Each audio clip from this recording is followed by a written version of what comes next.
Bickley and Marotta Mornings. Arizona Sports, the local sports leader.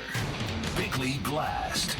It took a while, but the Suns finally did the right thing. They fired a head coach who instilled very little belief and had very little control over his basketball team, and they hired a replacement who grew up listening to Al McCoy in the small town of Holbrook, Arizona, dreaming of one day coaching his hometown Suns. Well, that day is here, and you hope the hiring of Mike Budenholzer means the Big Three are now galvanized and excited for a new voice and a new future, ready to bond over a new head coach, especially Kevin Durant, who, according to Kendrick Perkins, ignored Frank Vogel for the past 3 months, effectively pulling the rug from underneath his head coach. Now, this change does not guarantee that Durant is now happy or that he stays happy, and it does not mean these Suns are fixable. This is a basketball team where two of the stars, Durant and Devin Booker, are way too alike in terms of their beta chill personalities, where two of their stars, Booker and Bradley Beal, are too alike in what they bring a team on the court, and they still have no size, no depth, no point guard, and very little flexibility. But Budenholzer is the best available replacement. His resume is very good. He's the son of a coach who won a state championship in Arizona and a protege of Greg Popovich, and now he gets the chance to be a legitimate hometown hero, or the latest casualty for a basketball team beyond repair and redemption. All right, today's Bickley Blast brought to you by my great friends at Chapman BMW, who make luxury attainable. Find him online at chapmanbmw.com. You son of a coach. That's what he is. Now, it is out there. It has not been made official by the Suns, but within the last hour, Shams Charania, who's really never wrong. Yeah, he's really never wrong. He reported the Phoenix Suns plan to hire Bucks champion Mike Budenholzer as their head coach on a deal expected to approach 8 figures per year, league sources tell The Athletic and Stadium.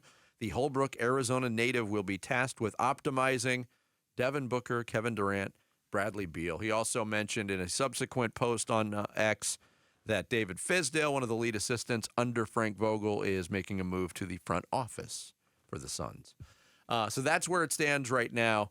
Not official. Certainly looks like it's more than wheels in motion, and this is just a matter of time until Mike Budenholzer becomes the next head coach of the Suns. So if Frank Vogel picks up the phone and calls Mike Budenholzer, what do you think he says? I'm sorry, say again. If Frank Vogel picked up the phone and called Mike Budenholzer to give him some advice, what would he say? Do you want to buy my apartment? Or whatever Josh Rosen, yeah, Josh Rosen did. Yeah, Josh Rosen went on social media, just advertising. Right, exactly. That was pretty funny. So so again, I think this is a page turner, is what it does. It allows this team to kind of move out of a period of limbo that did not reflect very well on them. This team has been mocked relentlessly. Matt Ishbia has been in the crosshairs of the national media for the first time in his life. It's been very, very uncomfortable. James Jones has looked like he's been swimming. One day talking about this, one day talking about this. This team went from saying, hey, we're great. I don't know what your problem is. We won 49 games. That's only happened 3 times in the past 15 years. The Phoenix Suns are in a great position, to yesterday saying, we fell well below our expectations. And so you can't make this stuff up. But clearly, there's a lot of moving pieces and a lot of drama going on behind the scenes.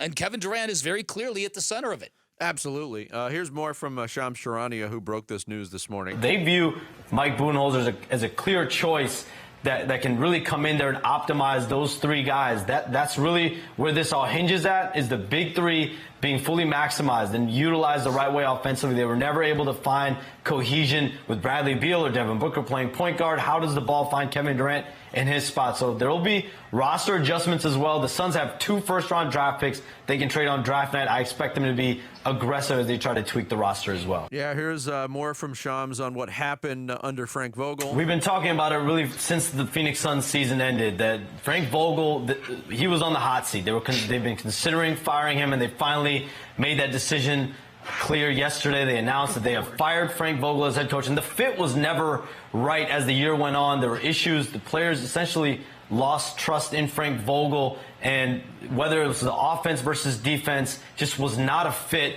Frank Vogel, obviously a defensive-minded coach, and he was never able to fully maximize Devin Booker, Kevin Durant, and Bradley Beal. Yeah, so those are the things that are out there. And even Bob Myers yesterday, when the Frank Vogel news broke on NBA Today, and Bob Myers is a guy that's still very connected in the NBA. As, you know, he ran the front office for the Golden State Warriors. He talked about that disconnect, too. I like Frank Vogel. I actually think he's a really good coach. I do worry. I'm not sure that the players were following his lead this season, not just in the playoffs. I think that's different than Darvin Ham. I don't want to bring him back up, but I know we talked about Darvin Ham. I saw a team battling with the Lakers. I saw the Phoenix Suns talk all year about not having a plan for the fourth quarter. Frank Vogel saying, I'm trying to get him to do this and that. And so, yeah, it's too bad, but this is the NBA. This is how it works, and we'll see what Budenholzer does if he's the next guy. I mean, Bob Myers hits it on the head there, and it was obviously the undoing for Frank Vogel is the issues that were talked about week one of the season, not finishing fourth quarters, turnovers, all of those things never, ever got better. No. How many times did we hear we need to shoot more threes? And it would correct itself for about a game, maybe two, and then you'd go right back to those issues. So, look, if you're concerned that this trio of Phoenix Suns stars right now is not reachable by any coach, I'm not going to say that's an unwarranted feeling. I'm glad you tabled that, because I think that's a very, very real, honest thing to say. That is really, I think, what this coach is going to prove. I agree with you that Devin Booker doesn't have to wear, oh man, this is his 7th head coach in 10 years. He's not a coach killer, but those numbers, you know, people can interpret numbers, and if it doesn't work again, then you wonder, because Kevin Durant definitely has that reputation. He does. And so I do think all of this is in play, and it's, can they reach this team?